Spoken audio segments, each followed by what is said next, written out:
Alright, you guys, so today we're actually going to be fixing a problem on the Matrix, which is a problem I did not think I was going to have to fix. But take a look at what just happened.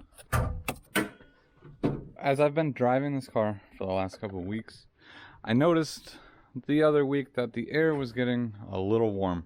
So I ended up just buying one of those cheap recharge kits. I ended up buying one of these, and that pretty much failed instantly.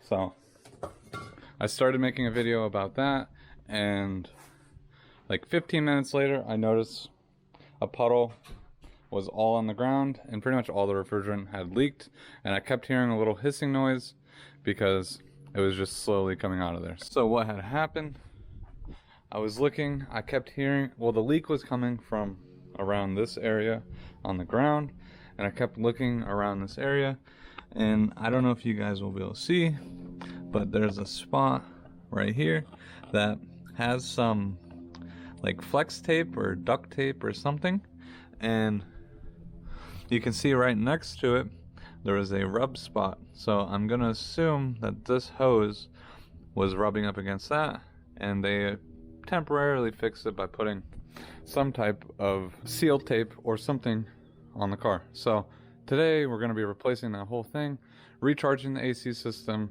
and getting this AC blowing nice and cold. So as you know, I live in Florida, and it is starting to get hot, but it's not super hot, so it's tolerable with the windows down.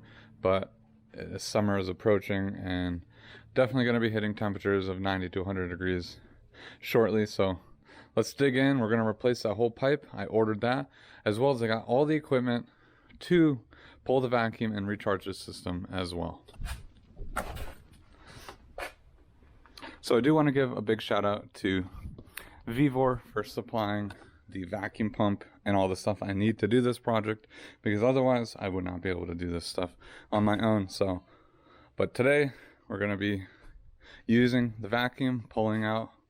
Obviously there's no refrigerant in here, so it doesn't matter because it all leaked out. We're going to replace that line, pull the vacuum, make sure we have no other leaks, and then refill it with refrigerant. So let's get started.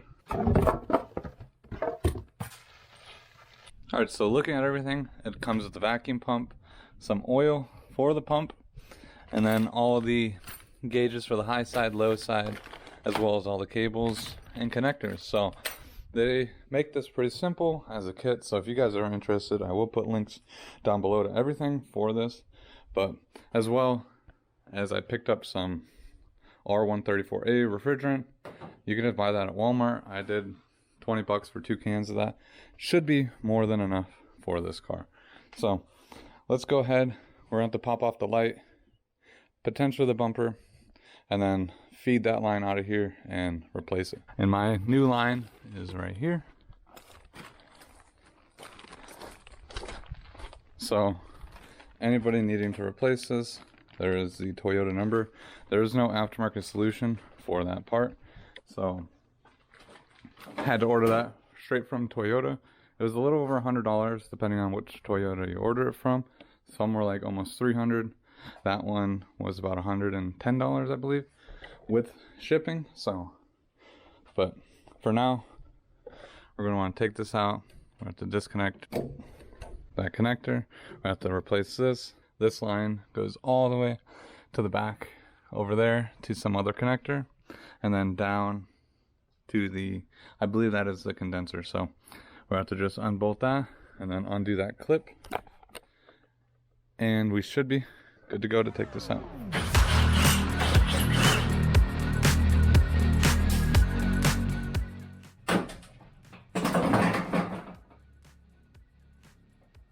Alright, that's one way to take it off.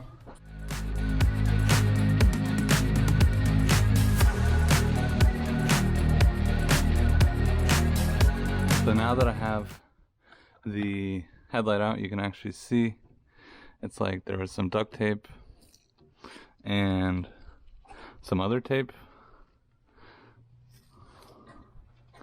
that they tried to fix this with. And I don't know if it's just with me driving and the engine just getting really hot, but this tape just became not sealing anymore, so it stopped working. So now, like I said, this line should be pretty easy. So it looks like there's a bracket right here that we're going to take off. There's a 10 millimeter, I believe, right under here. And then again, I'm not sure how this clip works back here, but there's a clip back there that we got to somehow take apart.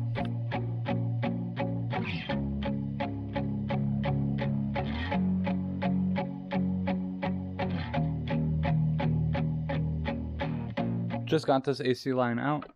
Wasn't terrible. The worst part was probably getting that clip off on the back over there. I guess if I did a little research, there's actually a special tool that you're supposed to get from Toyota. I think it's like a $20 tool or whatever, but I did not have that and I did not realize that. So there's, when you're looking at this, there's 2 holes here, and then there's going to be 2 tiny holes here. You can see I kind of forced them open just a little bit because I was using a pick, but this clip's closed, and then you need to press this down in order to release it out of here. So, and I just use pretty much just a cheap Harbor Freight pick, and that came off, and it just pretty much spring loaded, so it comes off pretty easily. Then I just rerouted it. There's a bracket here that holds on where one of the cables are at. It goes on right on the bottom here. So now I got to take this sensor off, put it on the new part, and then we'll be good to squeeze this back in. So it is a little tricky getting this out, but a little maneuvering and a little bit of flexing of the pipe. You probably shouldn't be bending this because it'll probably break very easily, but it is flexible a little bit in certain areas. So that way you can kind of flex it and move it, and then it'll kind of spring back. So it's very easy to bend though. So let's swap over those sensors and then feed the new one in. I just took the new one out, kind of overlaid them. You can kind of see that the factory one, well, they're both factory ones, but the original one was kind of bent, especially over here, because I think that was more where the accident was, and I think that's where all the rubbing happened. So, but overlaying them, I mean, they're pretty much identical for the most part. Like I said, those hoses are very flexible, so if you need to maneuver them like an inch or so one way to get them around something, they should be perfectly fine. So let's throw that new one in. I just cleaned up the sensor as well, so I got that all cleaned up, and I was just going to put a little bit of thread sealant on that, just a little, just to make sure I don't leak anything. So it does have an O-ring. It looks to be in okay condition, so it's not stiff, it's not like dry rotted or anything. So I'm just going to use that same one. I wish I had some O-rings laying around, but I do not. So, but it shouldn't be an issue. But let's feed this one back in and start taking a vacuum on this. I got the new line all in. I did have to bend this bracket a little bit to get the screw from underneath to line up, but other than that, everything came in pretty good. This does look like it's slightly bent. It's probably supposed to be straight, but I'm gonna leave it the way it is because I feel like if I bend it back, I might crack something on that condenser. So I'm just gonna leave it there, and hopefully there's no leaks. But yeah, you can see how much farther this is now from that. So this definitely had gotten pushed in and was rubbing up against that. But everything over here fed in fine. There's a clip right here that clipped in, and then it just feeds over, screws in to this bracket from underneath. It's actually an 8 millimeter screw underneath here, and then it comes in, and then there's a 10 millimeter with an O-ring that you just slip over there. So I'm gonna put the new clip on that, and then we'll try to figure out how to use this vacuum and get this AC blowing perfect and cold again. All right, so I'm getting everything set up on this vacuum pump.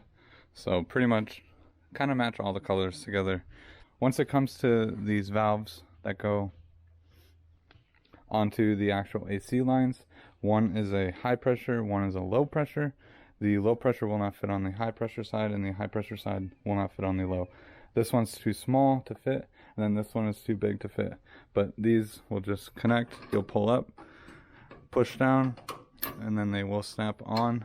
This one's a little hard to get on by one hand, but now that I got all the gauges hooked up with the low pressure, high pressure, all going to here, everything is in the closed position. So everything right now is closed. I have all this hooked up. screwed together. So now we're going to slowly start cracking these open and pulling vacuums on the entire system, and then we'll let it sit and rest for 30 minutes to make sure we have no other leaks in the system. I just went and pulled a vacuum. Very simple. I showed you exactly how I have all my hoses set up. So the yellow hose goes to the vacuum pump, goes to the center here. High-low pressure go here, and then they connect with the cordon connecting ones on each one of those. Once you do that, you'll open both of these, turn the vacuum on, and these gauges are okay. I wish they showed mercury, but they show in bar instead. So 1 bar is pretty much 30 mercury. So we are now pulling -1 bar on both of these. With 1 bar, -1 bar being pulled on both of these, I'm going to let them sit for about 30 minutes and see if they stay the same. If they stay the same, then there's pretty much no leaks in the system. But if they start gaining pressure, then there's a leak in the system somewhere else other than the line that I just replaced. So hopefully I have no other leaks. So it's probably a little over 30 minutes after I did this, and it still looks like we are holding -1 bar on both of these. So we are definitely holding a vacuum. It doesn't seem like there's any leaks. So supposedly we're supposed to be running this pump for a little bit to try to get any moisture out of the thing as well. So I'm just going to kick this pump on. It's a very, very quiet pump, very small, and it seems to do exactly what we need. So I'm also going to open these up now that we know that we have no leak. And I pretty much verified and watched both gauges to make sure that when this turned on, it didn't suck any more vacuum either. So that means it's doing pretty good. So we're gonna let this run, suck out all the moisture in the system. I mean, I've heard you're supposed to run this for 10 minutes, all the way up to an hour. So we'll probably split that in the middle and go like 20-30 minutes. We'll do that. This should be fairly clean, and then we'll add the refrigerant here shortly. So again, with my system, I Googled it, looked it up. It is going to be about 17-18 ounces or something like that. There's obviously a little leeway on that, but not a lot. So I'm going to need 1 full can, which is 12 ounces. And then I'm going to need about 5 ounces, almost a half a can of this. You should weigh this out. I don't have a scale. I'm just going to kind of go by feel. You should definitely not do that. That way you don't overcharge your system or undercharge your system as well. But let's pull this through, and hopefully we have perfect working air conditioning in the next 30 minutes to an hour. Alright, so I've been pulling a vacuum for about 30 minutes or so with the system running to dry out everything. So now everything should be pretty dry. So now it's time to add our refrigerant. So with this refrigerant, they give you a little key handle that taps into it.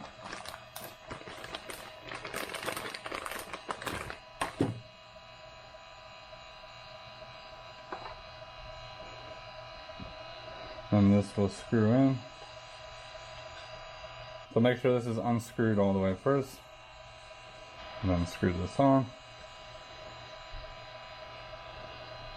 So, and as you screw this on, it's going to open the valve in the can and let refrigerant out.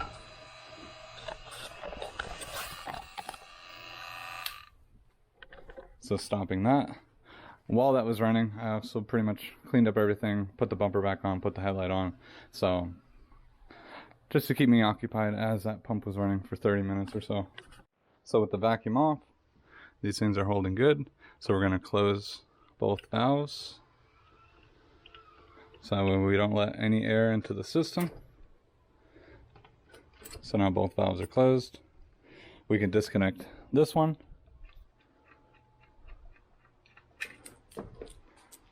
And this yellow one is going to connect to the refrigerant can that we just connected that valve to. So now that we had disconnected this from the system, that there's air actually in this line, and we want to get this out. So the best way to do that would be to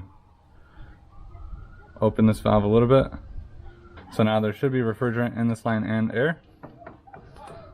We're gonna open up this purge valve on the set and take like a little screwdriver and do that until all you see is some refrigerant coming out of that.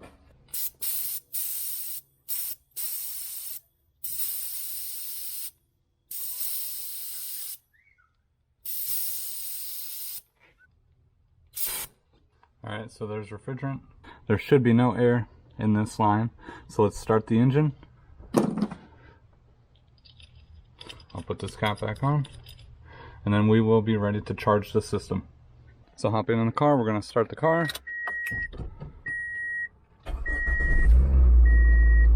So with the car running, we want to turn the AC on. I believe we'll turn it on like low or medium, should be fine.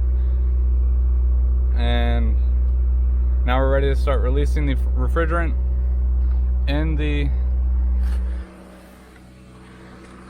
system.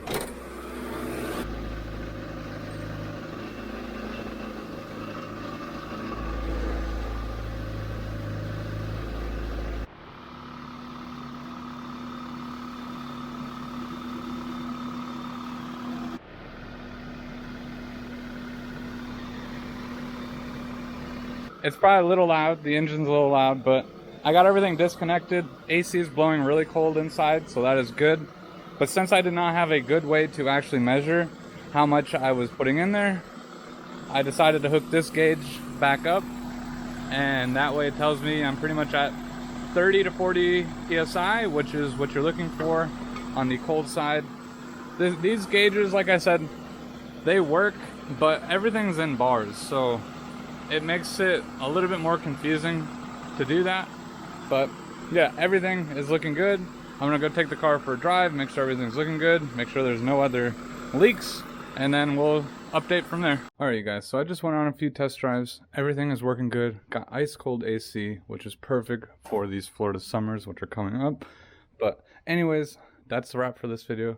But thank you guys so much for watching. If you guys are interested in picking up anything from VEVOR, I will be leaving a link down below to their website as well as a discount code, so that way you guys can get either this or many other things for your car. So don't forget to subscribe, like, and I'll see you guys next time.